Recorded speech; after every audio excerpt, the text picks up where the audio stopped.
एक औरत का वर्चस्व पूरे गांव में फैल गया।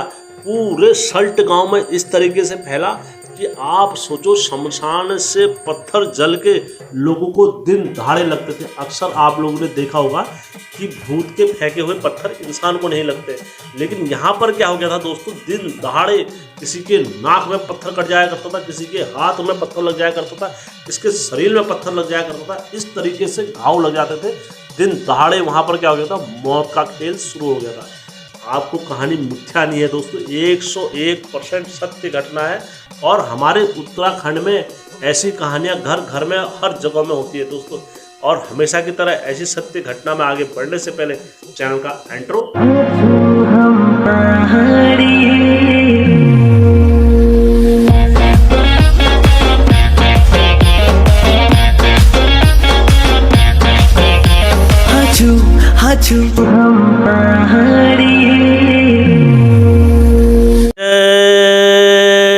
बीरकारा बजरंगी, हर हर हर हर हर हर हर हर हर हर महादेव। आप सभी के परिवार के ऊपर महादेव की कृपा और बजरंग बली का आशीर्वाद हमेशा बने रहने चाहिए दोस्तों। सत्य घटना में आगे बढ़ने से पहले मैं आप सभी से रिक्वेस्ट करूंगा, गुजारिश करूंगा, एक अपील भी करूंगा। यदि आप लोगों के घर में किसी भूत ने या भूतनी ने या आपके घर के देवी देवताओं ने किसी ने भी ऐसा कार्य करा है जो आप चाहते हो कि ऐसे हमारे इस घटना को हमारे पुत्र लोग या हमारे घर के कोई अन्य सदस्य जिनको आप बार बार ये ना बता सको, तो वो सोशल मीडिया के माध्यम से आप उन तक ये कहानी अवश्य भेज सकते। इस कहानी के माध्यम से आपके बच्चे भी ये घर की कहानी अवश्य सुनेंगे। दोस्तों मेरा यकीन माने, मैं इस कहानी को सत्य घटना समझ के ही अपने चैनल में अपलोड करता हूँ। तो दोस्तों जिस तरीके से आप लोगों ने मेरा पहला पार्ट, दूसरा पार्ट देखा था इस कहानी का, आज का जो पार्ट है ये तीसरा पार्ट है कि जब उनके 5 पुत्र हो जाते हैं तो फिर किस तरीके से कहानी आगे बढ़ती है। तो दोस्तों जो लता थी, लता से जो पुत्र हुए थे उनके वंश में केवल 2 पुत्र हुए थे, लेकिन अब इस वंश में, हेमा के वंश में कितने पुत्र हो गए थे? 5 पुत्र हो गए थे। और 5 पुत्र ऐसे हो गए थे, बड़े ही पराक्रमी और बड़े ही तेजस्वी हो गए थे। धीरे धीरे धीरे धीरे समय आगे बढ़ता रहा, प्रत्येक पुत्र की शादी हुई, विवाह हुआ। तो दोस्तों 5 पुत्र जो थे उनके अपनी अपनी जगहों पर सेटल हो गए थे। बहुत अच्छा उनका नाम हो गया था और हर जगह वो सेटल हो गए। कोई कहीं जॉब में लगा, कोई किधर गया, कोई किधर गया, तो कुछ अपने रामनगर में, भाबर में आके बस गए थे। तो धीरे धीरे जब ऐसी बसें आगे को, और बसने के बाद इनने अपना अपना काम भी करा, अपनी अपनी सारी चीज़ें चलाई, अपना अपना कारोबार, ज़मीन जायदाद सब जोड़ी। तो दोस्तों एक भाई क्या हो गया, थोड़ा कमज़ोर हो गया। अब जो भाई कमज़ोर हो गया तो उसके समय के साथ बोलते हैं दोस्तों, हर कोई माँ भी नहीं किसी पुत्र को बहुत अधिक प्रेम करती है, किसी को कम करती है, किसी को करती है।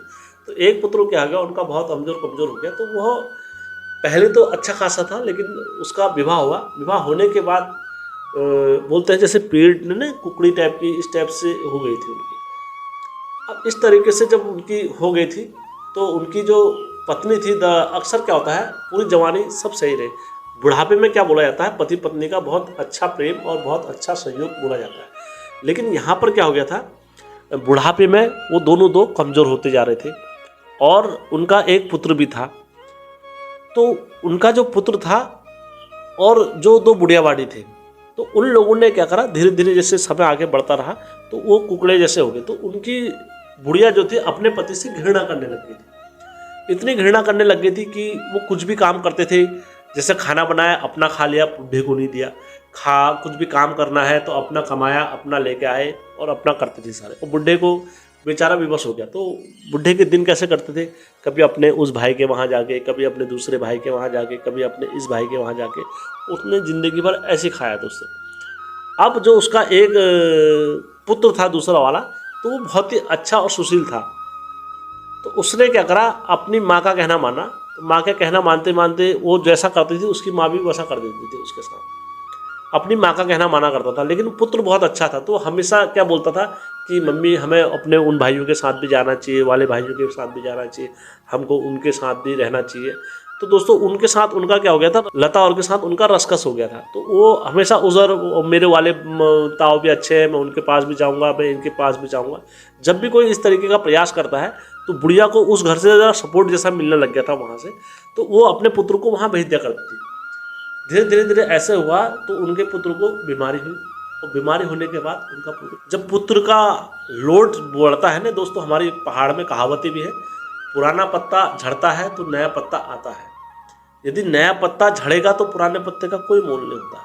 सुलट यही होता है, पुराना पत्ता झड़े नया पत्ता, लेकिन नया पत्ता झड़ जाएगा तो बहुत सारी दिक्कतें होती है, बहुत सारी दिक्कतों का सामना करना पड़ता है किसी भी परिवार को, किसी भी कंडीशन में। तो यहाँ पर क्या हो गया था दोस्तों, वह परिवार एक तरीके से टूट गया था, धराशायी हो गया था।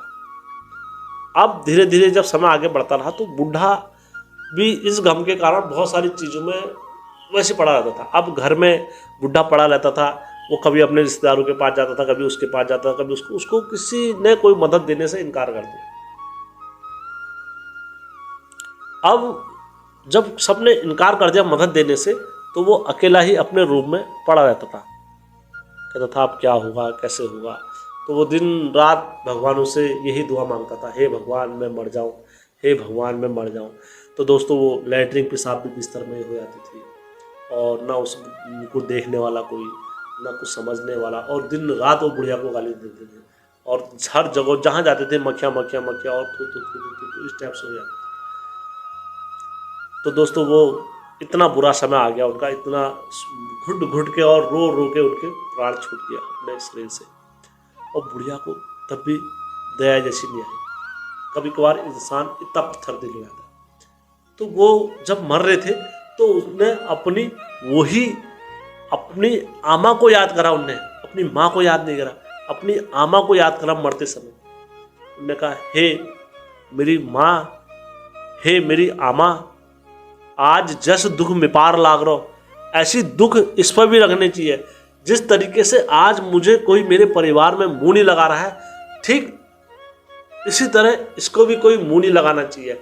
मैं तो मर रहा हूं और मैं अपने प्राण दुख के कारण छोड़ रहा हूं, लेकिन इस घर में इसको भी ऐसी दुख लगना चाहिए भगवान, हे मेरी माँ, हे मेरी अम्मा, इसको यही दुख लगना चाहिए जैसा दुख इसने मुझे दिया है आज।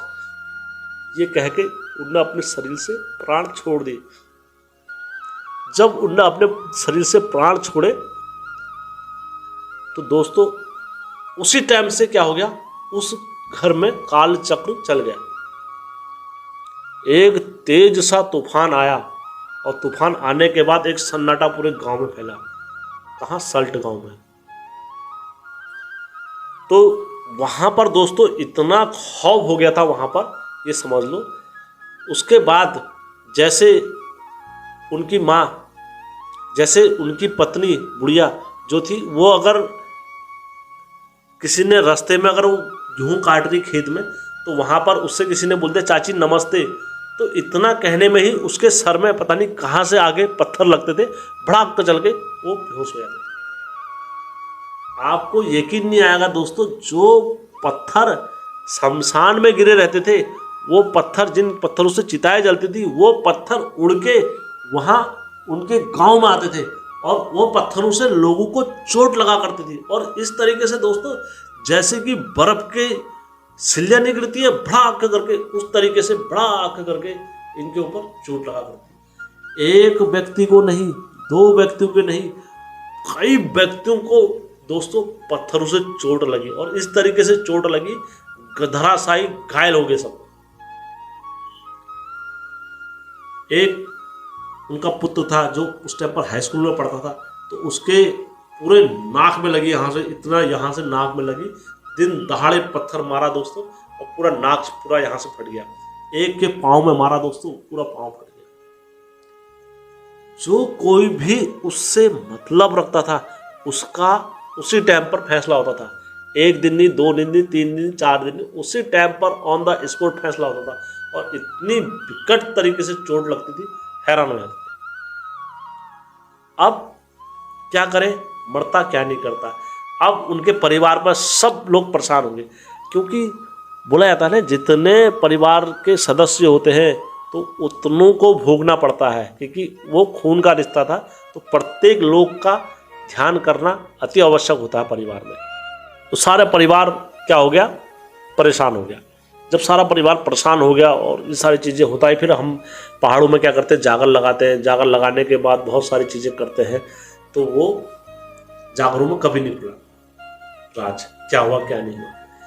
फिर वो अंत में इतने परेशान हो गए, तो उनका पूरा परिवार सल्ट में जो प्रसिद्ध देवी है मानिला माता, तो मानिला देवी के वहाँ गए मंदिर में। उन्होंने कहा यार लास्ट चारा यही है, अब यहाँ की जो कुल देवी है वो मानिला देवी है, मानिला देवी के वहाँ जाकर अपनी समस्या का निवारण करते हैं।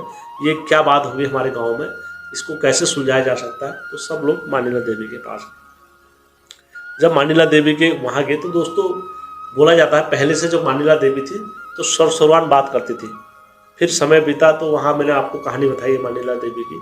कल्प वृक्ष का पेड़ भी एकमात्र मानिला देवी मंदिर में ही है। कभी आप जाइए तो अवश्य जाइए सल्टो मानिला देवी। तो दोस्तों जब वहाँ पहुँचे, वहाँ पहुँचने के बाद इनने अपना दुखद और अपना दुखड़ा जो वहाँ के पुजारी जी और पंडित जी को बताया। तो हमारे मंदिरों में जो पुजारी लोग रहते हैं उनमें देव शक्ति हमेशा रहती है। तो वहाँ के मुख्य पुजारी ने उनको बोला कि आप जो कुछ भी आपके गांव में हो रहा है ये कोई बाहर का नहीं कर रहा है, इसमें कोई आपका घर का पितर ही है, और वो पितर को बनाओ और तभी जाके वो मानेगा। ठीक है जी, सब लोग घर में आते हैं। कहते हैं अब वो अपने अपने घर में बुजुर्ग लोगों को सबको तैयार करते हैं कि एक जागर लगा दो। तो उनके घर के जो पुत्र थे, सियाने बुढ़े बुजुर्ग लोग थे, वो कहते हैं मैं ये लास्ट जागर में साथ दे रहा हूँ, इसके बाद मैं कोई जागर में नहीं आऊँगा, ये अंतिम और लास्ट जागर है, मैं नहीं आऊँगा किसी जागर में। तो कहते ठीक है, फिर लगा मिलजुला के एक संजेती जागर लगाते हैं। तो दोस्तों जैसी जागर लगते हैं तो सब जने हाथ जोड़ के अपने पितरों के नाम का पिठिया साधते हैं। पिठिया साधने के बाद अपने पितरों से कहते हैं यार तुमने हमें परेशान क्यों कर रखा है, क्या कारण हो गया, कैसा हो गया, तुम हमें बताओ, और ये सारी चीज़ें कहते हैं। तो कहते हैं ठीक है भैया, सब जने बोलते हैं। तो ऐसी पितर के नाम की जब जागर लगती है तो दोस्तों कहते हैं नहीं आ रहा है पितर, तो कुछ भी नहीं हुआ। तो उन्होंने कहा कुछ नहीं होता।